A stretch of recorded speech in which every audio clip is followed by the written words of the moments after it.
Para sa akin, ang babae ay dapat iniingatan ng kanyang sarili.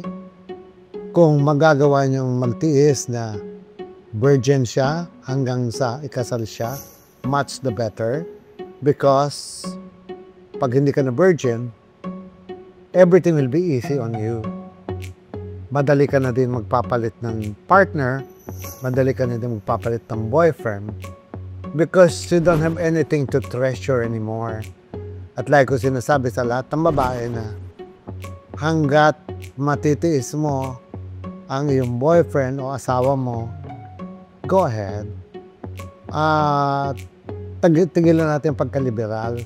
Kasi ang pagkababae ay naging liberal, I feel so sad because they will just transfer from one shoulder to another.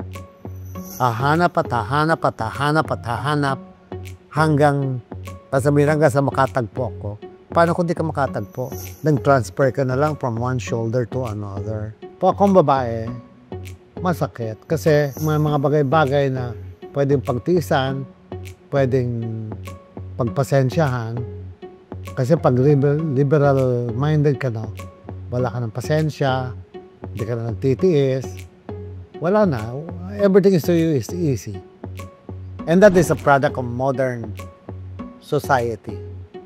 Masyadong open, na wala na yung sabi ni nanay, sabi ni tatay, na wala na yun.